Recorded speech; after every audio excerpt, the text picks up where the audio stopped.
Mindcrime Liberty Show with me, Swindon Dobson, and him, Tim Patton.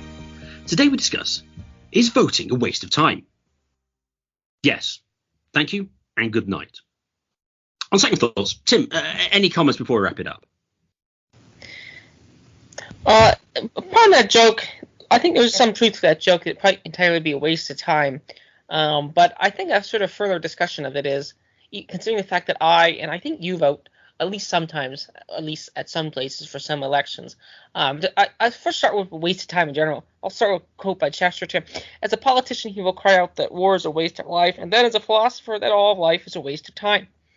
So, I mean, first of all, you have to say that life is worth living. If you think life is worth living and time is valuable, and do you think it's pertinent to allocate your time to this action, allocate your scarce time to this action? And my opinion is, well, first of all, it's really only cost me 5 minutes.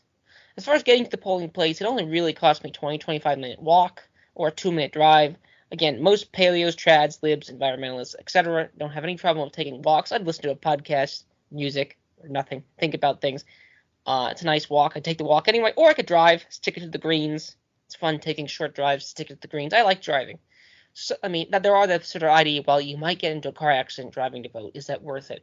Well, you might get hit by a car crossing the street. Okay, those are things, but those are just sort of general risks that, I'd probably be doing something else that has equally low opaque choice. So as far as those things, like, the cost of it is like 5 minutes. I never wait in lines. Now that some DNC types would say, well, that's just, blank supremacy and, you live in a less populated area and so forth. Okay. I'm skeptical of that. That seems to be an organized thing anyway. But it's like 2 to 5 minutes. So the best argument against doing it, and I think this is the sort of strong argument, is that you're going along or you're endorsing, you're cooperating with evil. I mean, if you're an anarchist, of course, the government is a criminal organization, and by extension, the officials are that too. I mean, you can try to make distinctions between like the mailman, or like you could try to make distinctions between certain parts of the government, but the people who run, and you generally have to be moderately wealthy or at least connected to wealthy people to run. We're not dealing with just some bottom-up democracy, although occasionally do random truck drivers and others try to win. So maybe it's not the case. Bartenders win, AOC, LOL. But you should have to want to do it, and you have to grease some palms to get elected. So and again, if the state is a criminal organization, the leaders of the state would be the criminals. Now again, you could say the deep state's in charge, and the elected officials actually don't have much control over it, and they're sort of like, as JFK supposedly said to all of his own reports, is that JFK supposedly told Charles de Gaulle this, he doesn't know who's in charge of this government. So maybe the elected officials are just sort of like abstractly not endorse. Now Thomas Massie had this problem where he actually voted for one of the COVID bills, and in his interview with Michael Mellis, he said, well, he thought that his argument was, well, I voted along with it because I was concerned that they were actually going to have a worse bill that was in thing, and I had some control over it if I went along with it to try to cut out some of the worst things. But on hindsight, I think he said, if I recall correctly, he said that he thought it was a mistake to go along with. Like, Ron Paul's famous for voting against everything in office. And again, as Chomsky, Hoppe, and Keith Preston all point out, that's a variety of perspectives, almost all U.S. presidents are boogeymen by most moral ethical standards. And again, everyone will point to the foreign government leaders, including UK. UK used to have more influence, although you still have more influence than many UK people think you do. Look at Ukraine recently, tried to do a psyop on a power plant, which was a false flag attempt, supposedly. Read Max Blumenthal's Gray Zone reports on it. But and Hoppe's Germany, if like the Battle of Tannenberg and 100 Days fence went differently, would probably be also a major world power and have similar things, I would say. So like, you can imagine different contingent events, and like all politicians are criminals in this sense. So should you go voting around them? Well, Walter Block has the argument of overseer A and overseer B. Overseer B beats you 20 times, overseer A beats you 10 times. In this respect, it's self-defense. Of course, you should vote for overseer A. There's less harm.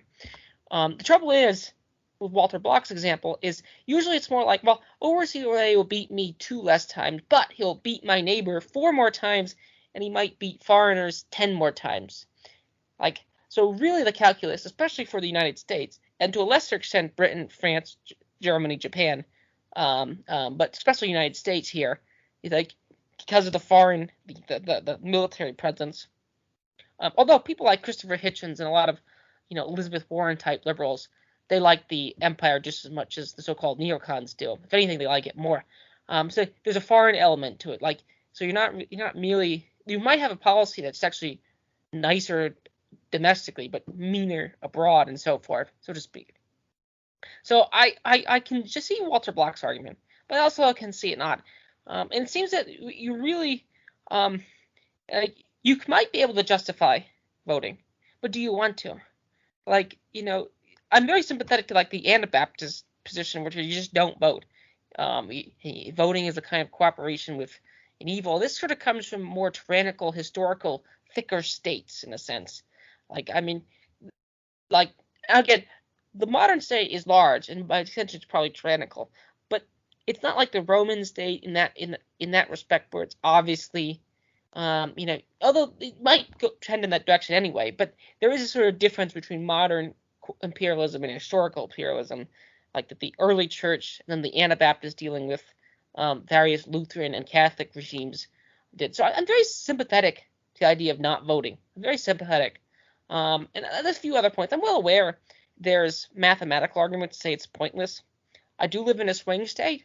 And I'm also well aware that there's arguments that say that the deep state's in charge, voting is a kind of sham, the electronic voting is just picked in advance. I won't name any names, so I don't get, some people got defamation lawsuits. Look at the My Pillow guy for saying things. So, I mean, again, cough, cough, blah, blah, blah. I'm well aware that, the voting, your votes might not even count. It's all irrelevant. So, Swithin, I think you vote sometimes. I vote sometimes. Why or not? Is it a waste of time? Are you endorsing and cooperating evil? What would be your line of thinking on this topic, other than the joke to start, which I think has a lot of truth to it? You might just chewing gum or just taking a nap may actually be a better worth of your time. Swithin? Well, I have voted in the past, and I do vote sometimes.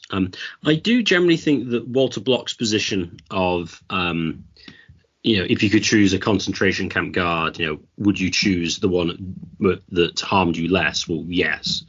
I mean, I think there's certainly truth to that. Although your point about foreign situations is interesting. I suppose what you could defend there, I suppose you could just take a general utilitarian calculus as to, well, who's the worst overall and who's the best overall. Although I do think you could probably make a reasonable case that domestic policy is more important than foreign policy, and take the domestic things more into account because that affects you. And even though you're you could argue materially cooperating with the politicians, so I don't know, bomb Russia, for instance, or bomb Iran, I mean, you're very remotely doing so, and so you're not really culpable in any meaningful sense. So I think that's a possible way of doing it. Although, when it comes to foreign and domestic, I imagine Keith Preston might make the argument that actually, well, he would generally make the argument that foreign policy is more important than domestic, but also because foreign policy influences domestic policy. There was a book, I don't remember who it was by, he appeared on the Tom Woods show, and who basically said that a lot of modern policing tactics came out of the military. So it wasn't just the weaponry, it was just the way they did it, like the SWAT raids and stuff. And so you could make the case that, whatever starts abroad ends up coming home. So that might change your calculus to some extent. Now, then the question is, well, when do I vote and when don't I? I remember recently I couldn't be bothered because I was really busy, and all I could vote for was the Tories, the Lib Dems, and the Labour Party. I would note, though, in most cases in the past, in most recent times, I spoilt my ballot paper. And I've gone down solely because they will count the fact that I spoilt it. And I spoilt it deliberately. So in the past, I've written Democracy, the God That Failed by Hans Hopper. I've written other things like Beyond Democracy and just give book recommendations on there. The reason I say that is because unlike in America, they're counted by hand because I've done it before. And if anyone does something weird on a ballot paper, then I read it, I remember. So I remember someone, for instance, adding the British National Party onto a voting list who previously who weren't standing. The British National Party are kind of like a traditional nationalist sort of party. They supported repatriation of immigrants, etc., that kind of thing. And that was added, and it was like, oh, okay, I remembered that. Now, so then the question is, well, also I think as well as relevant here, although this doesn't come up as much, more so in Switzerland, is referenda, which is somewhat different because you're voting on for a particular policy, which in most cases you can't do. And so you would hope in many cases that at least one of the policies would at least be good as opposed to less bad.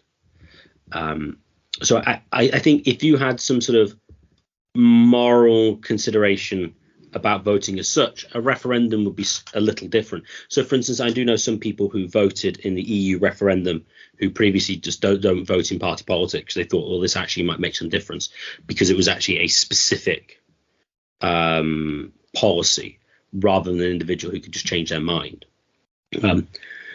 So the question then arises, well, is it a waste of time? Well, it's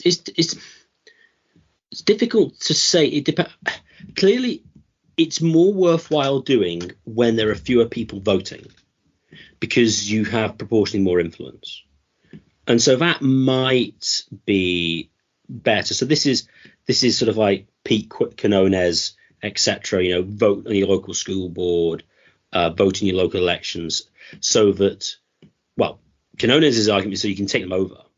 And then you can kind of take them and use them for your own ends. But that's something that you can do on a local level, basically because you have more of an influence. And I can see that claim. I think that's a potentially interesting one. When it comes to voting for the lesser of two evils, I've always thought that I've done it once, but in most cases, the lesser of two evil vote, I simply don't think is a very good strategic decision. Because what it allows is the less bad party to continue to just be bad, and there's no real pressure on them to change their positions. It was only more radical parties, for instance, in the UK, the UKIP, the United Kingdom Independence Party, which got the EU on the table in the referendum, because otherwise the Tories simply wouldn't have bothered. They only did it because they had a third party that was taking votes away, so they might lose. So I actually think when you have sort of two candidates, unless you can put your guy in and you can somehow win, and then you're getting questions and more general ones like, can you infiltrate the Tory party? To which the answer is yes if you're useless, not if you're any good. That actually just voting for the lesser two just endorses them and it doesn't change anything.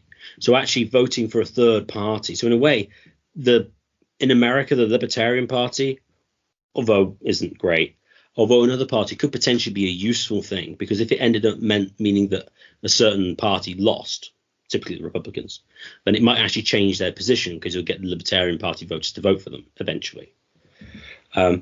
So in that sense, I think you could make a case for voting not being a waste of time.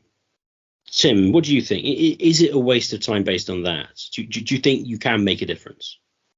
Make a difference, LOL. I think it depends on your opportunity costs, obviously. Like when I'm traveling, I don't bother voting at all. I don't bother. So when I'm home, yeah, I'll go out and do it. It's not. Now, as far as I think I did scribble. I did think in the general election here, I did scribble in the libertarian selection on some of the things. On the Senate races, no. Because, again, in this sense, I'm not a declinist collapsist, unless you're going full Graham Hancock. So the sort of argument that you just shouldn't care about it, like I do think on some level you shouldn't like follow the horse race day to day, like I think that's a vice, so to speak. I think that's not really a good thing to do. But it seems like there is some I would say one of the dangers of third parties is, and this is the sort of danger here, is that you could argue that they sort of A, legitimate the government, and B, they actually can be dangerous because they break up the status quo.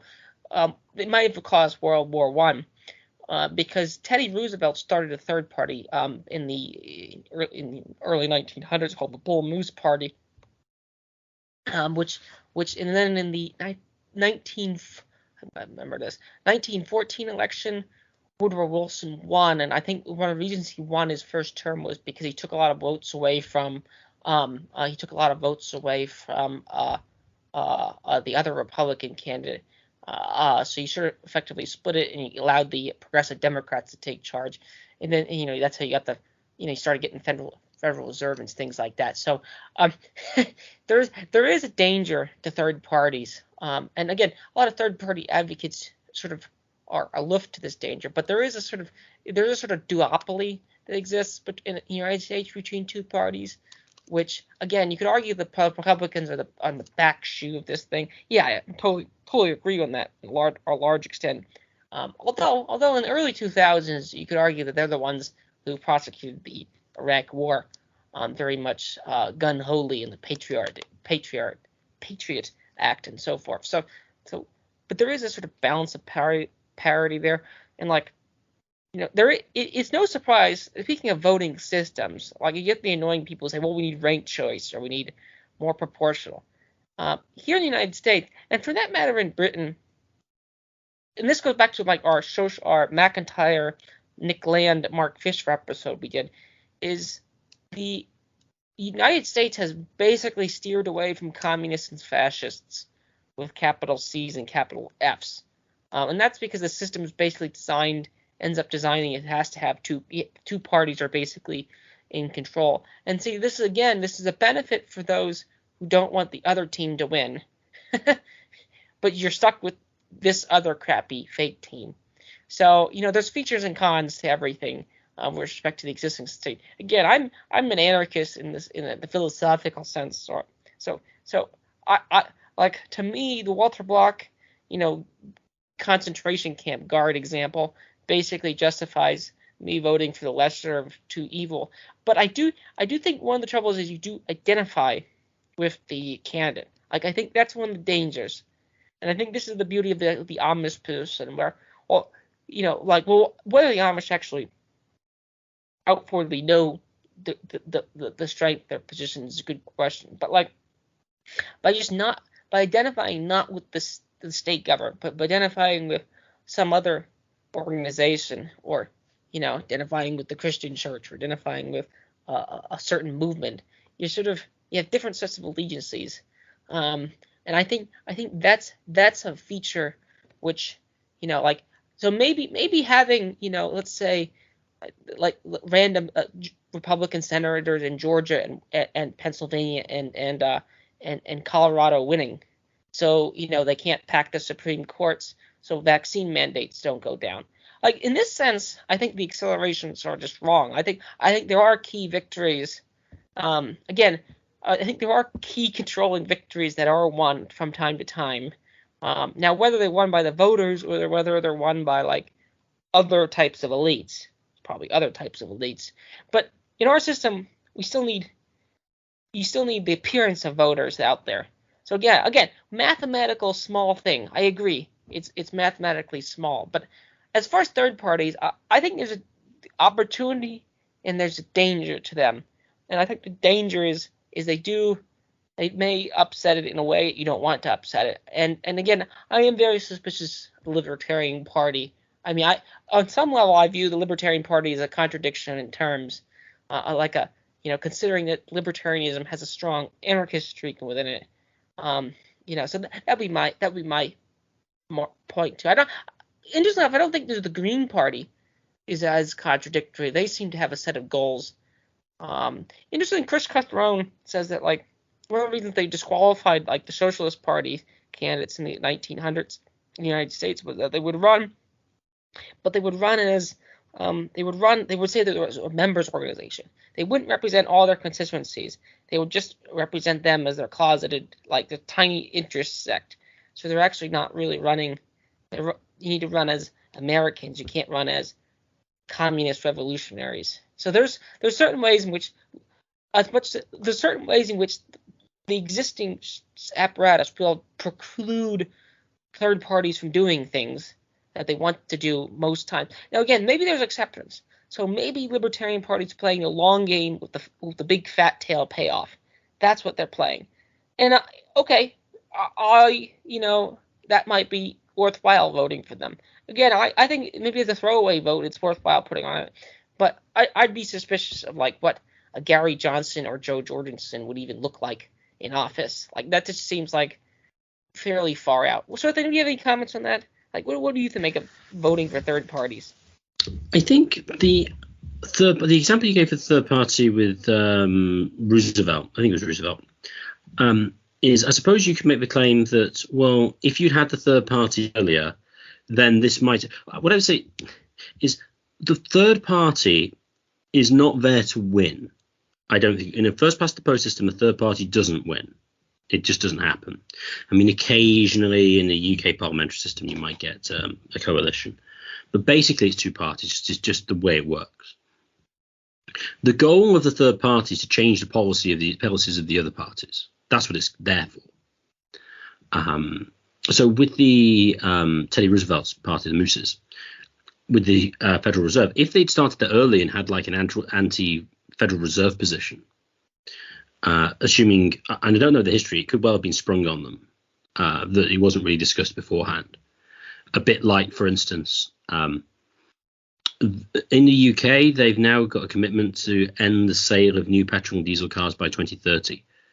The original goal was to stop it by 2050. And this was announced out of absolutely nowhere following the 2017 election in which Theresa May beat Jeremy Corbyn.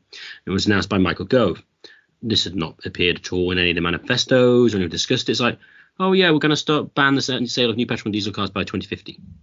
And then it was slashed by 20 years. So whether or not it was something like that with the Federal Reserve and it couldn't really been seen coming, I don't know. But the goal of the party is to change the policies of the main ones, not to win. That said, is a Libertarian Party really a good vehicle for that? That is a different question. And I don't actually think they're particularly that good. But that you're then getting into libertarian infighting on certain positions, such as general cultural issues and also immigration in particular, amongst other things. Which actually relates, interestingly, I think, to your point that one of the dangers that you can identify with the candidate when you vote for elections. That's a problem. I mean, you end up, it's true of the Obama followers, but also of the MAGA types. It's like, no, we get the guy in and he'll sort stuff out. And he's our man and we'll defend him, even when he's wrong, a lot. And it's like, why are you doing that? What's the point? And it ends up being somewhat tribal, and you're defending like an individual. When in most cases you don't know them personally. You can't vouch for their sort of integrity. And oh yeah, they may be wrong on here, but overall they're a good guy. And so then it just ends up being my guy versus your guy, which isn't, I don't think, very good for policy formation. All that said, in my defense of third-party voting, the question is whether it makes that much difference is another question. So I raised the example of the UKIP forcing the EU referendum. This, I think, is a clear situation in which people vote for something and then the entire machinery of the political establishment goes into overdrive to prevent it from happening, because it's not the right answer. And so they did as much as possible to stop it. But then, and then even when they decided they couldn't, the deal that was negotiated was essentially being in the EU, but not in name. I mean, functionally, there was some more control over borders. That was it. But interestingly, rather than decide to cut immigration, which is a lot of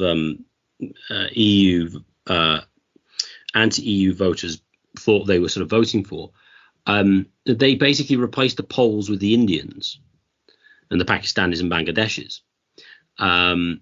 So Functionally, has leaving the EU formally made that much difference to the political order? Not yet, it doesn't seem. Now, I still think it has a long-term advantage that we can now blame everything and there's on Westminster, and Westminster can't go, oh, well, no, the EU made us do it. So I do think that's an advantage. But this is, I think, one of the most interesting points is even if you win, can you actually do anything? So even, for instance, if you took over local government, you've got all these functionaries who are invested in things like net zero, more electric charging points, cycle lanes, not car lanes. We must recycle everything, even when it makes no financial sense to do so. You have these types who are running the permanent bureaucracies. And even on a local level, I don't even know, even if you were to take control of a council, whether you'd be able to get that much done.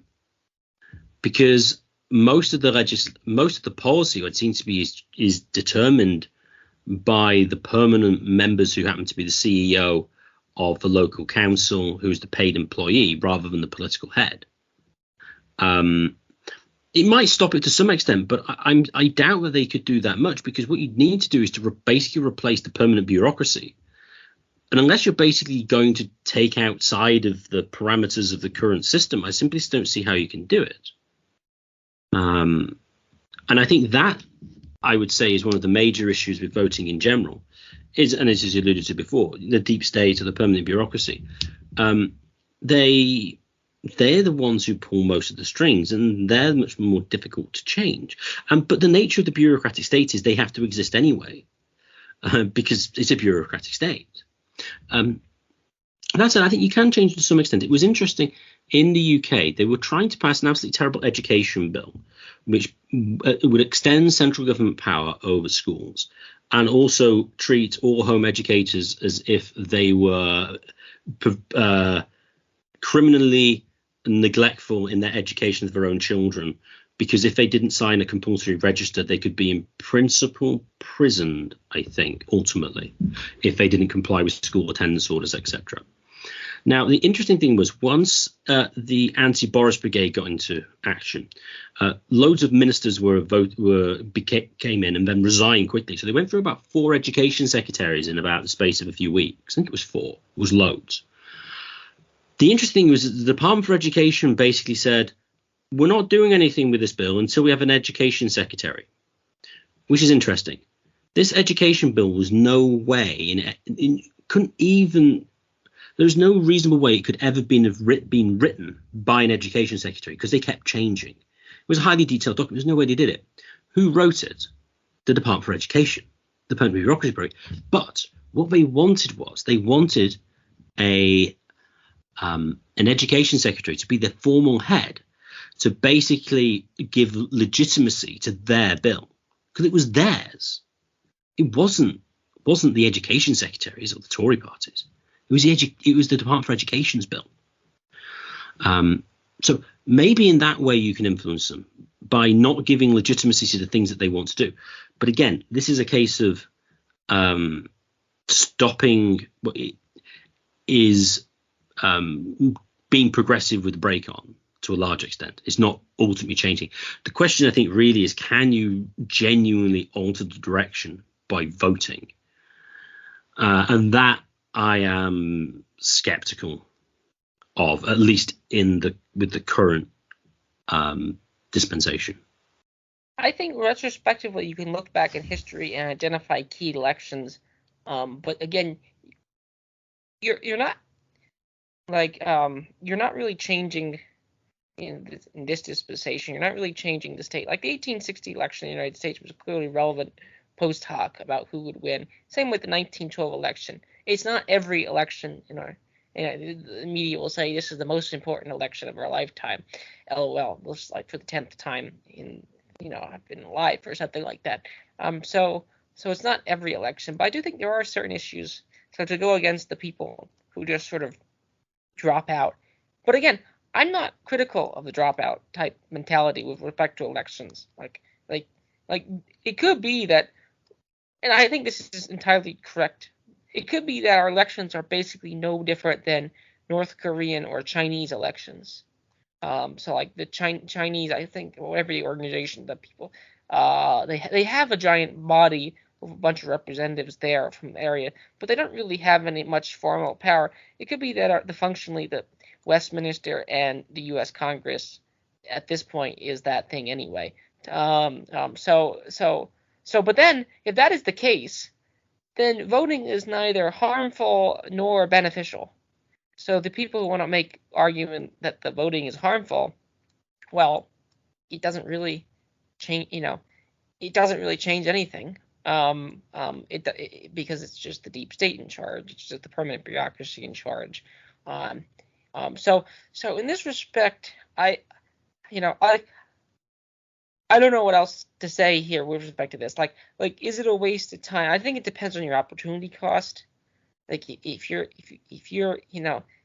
like, this is like the sort of, people dying, like the sort of like people dying if your mother is drowning and you have a choice between voting and doing that. Like, there's certain obvious examples where voting is clearly a waste of time. But as far as voting cooperating with evil, I think that's like on a sort of philosophical level. That's the sort of most Puritan question. And I'd say the biggest disadvantage is you just didn't identify with the candidate. And I mean, I had to sort of catch myself with respect to Trump. Like, when I was in college, when Trump was running, like, I thought this was hilarious. Like, I was in. I thought this was funny. I thought his rallies were funny and stuff like that. But then, again, Trump has been terrible in all sorts of things. He still goes on about how wonderful the vaccines occasionally are. So, like, in this respect, Trump didn't really end anything in respect. I mean, he didn't invade with a capital I any new countries. Although Aaron Mate and Max Blumenthal, they've sort of, it's questionable whether Hillary Clinton would have been better or worse. There is the sort of Russian invasion narrative that could have happened. Hillary would have won. So, like, there is problems, and maybe Alex Jones was talking about this. Maybe the reaction to Trump is actually worse, and we better have just had Jeb Bush win in 2016. So there's always dangers to actions. So it could be that you should stay home and read a book or take a walk, but don't take a walk at the polling place. I'm perfectly willing to do that. But like if the deep state is actually in charge, then you don't have any power anyway. So maybe not. I can be convinced either way on this. So in this sense, I'm just agnostic on this. Swithin, any further comments on this? I don't have much more else to say on this. The only argument would be then why you shouldn't vote, I think, is that, okay, yes, we recognize that the deep state, the permanent bureaucracy run things, but most people don't think they do. Most people think the elected officials do, and that's why they can do what they do, because they have democratic legitimacy. Therefore, what you should do is not vote, because in so doing, you remove the veneer of legitimacy, and people see who's ruling them for what they are, at which point, because they're no longer seen as being democratic, because they're not, well, democratic in the sense that people think things are democratic, then legitimacy goes down, and then the influence of the permanent bureaucracy then diminishes, because people then are more likely to not comply with his edicts. Let's take a good example of that. Let's say lockdowns. Let's suppose everyone decided, well, you have no legitimacy, we're just not going out. Well, then I suppose you could then say, well, they're going to put the troops out, and then they're going to put the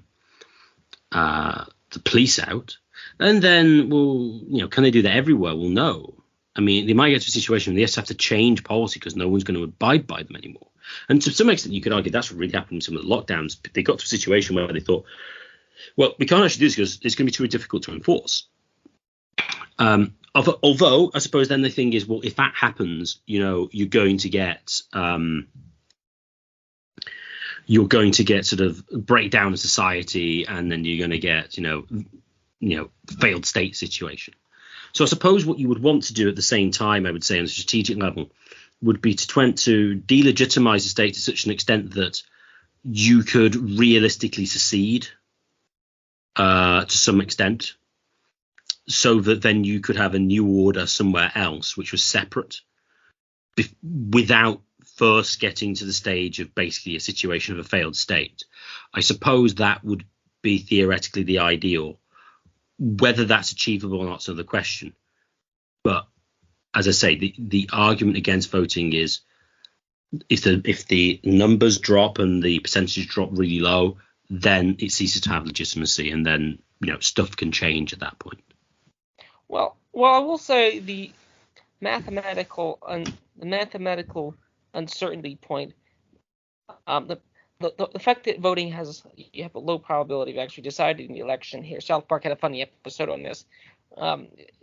That also implies to you, like in a sense, that also implies to you, with respect to convincing everyone else that voting is a waste of time. Actually, I guess in this you're just one person of 65 million or one person of 330 million. So there is a certain remoteness. Neither strategy is particularly pertinent. So I guess if I have one opinion is that the grandstanders in favor and against voting are probably overstated. That if I had to throw one concluding mark with respect to that, is it that you make too much of it. But I do think from time to time it is better to have Thomas Massie or Rand Paul than it is to have the Democrat there. I think that's relatively uncontroversial. Maybe you want to make the argument that they don't they somehow they legitimate. This is in the Zizek Assange Horowitz conversation. This is the argument that Assange made with respect to Obama when Horowitz was calling Obama a communist, and he was actually saying, well, actually Obama gives the U.S. government, but in lieu of his sort of perceived social acumen for certain, not the right, but for center left people, especially around the world, he gives them a kind of, so they actually write off his legitimacy, not the other way around. So it could be that it's actually Rand Paul and Thomas Massie, and for that matter, for the left too, AOC, Bernie Sanders, are the ones that are propping the state up. Because this is the thing about when candidates run, they generally run, especially in competitive, quote unquote, competitive areas or districts, they run as the outsiders. They run as guys in sweatshirts or bartenders who that's what they run. Now whether they are that is a good question. Whether this is just media doctrine, but the fact that they're running like this seems to suggest that the running as Jeb Bush or Nancy Pelosi type is just would not win it unless you were already the incumbent. So I'm suspicious about the both sides of the grandstands. So and furthermore, as far as waste of time is concerned, this goes back to the opportunity cost. If there's a choice between if you have something better to do it, but don't go around saying that you do or don't. I do think that voting stickers that, don't wear those. Definitely don't wear those. That would be one dictum. Don't wear an I voted sticker. That would be my thing. Because with respect to with Trump, for example, he didn't really do much of the stuff you wanted to do, and on the lockdown he was actually probably worse. He could have been worse, for example. And that was one of the things that the libertarians actually got ahead of. The liberal libertarians actually initially were out front on that issue because Trump was actually more of the cheerleader. They've done that on their own 180. But so politicians are they're a very fraudulent good. If you buy a TV, it has these things that says that it'll do this. As you buy a car, it says it does this and this. In general, they will do this and this. But politicians, even if the system works in this sort of idealistic way that not as in the Machiavellian's Bernin type deep state way, if it works in the idealistic way, politicians are notoriously fraudulent in what they do in their campaign promise. This includes for the Democrats and left liberal types too. They do not do the climate change bill that they want. They do not do the Medicare for all bill they want. They did not do a harder lockdown, a Chinese style lockdown. So in that respect, the Sanders and AOC supporters, they're probably just as angry too at the failed politicians. So I think distance is key. You should keep distance from these people. In this respect, democracy is a bad thing because and I think it's a bad thing for internal friendships and social relations, because democracy gives you, whether it's the illusion of democracy or actual democracy, in both circumstances, you have more things to fight over. So like I think that one of the benefits of and Thaddeus Russell's talked about this, the freedom of slavery, so to speak, and in a sense, in a totalitarian society is a slave society. If you don't have I doubt you don't see Twitter wars in Dubai over who should be the next crown prince. Now, they could happen at hotels. Insofar, Tim Dillon covered this hilarious, the night of the beatings, and this is Saudi Arabia. But that's a very different form. That's actual political power being bantered about, not like whether you voted for this or that guy. So that'd be my concluding remarks. Voting,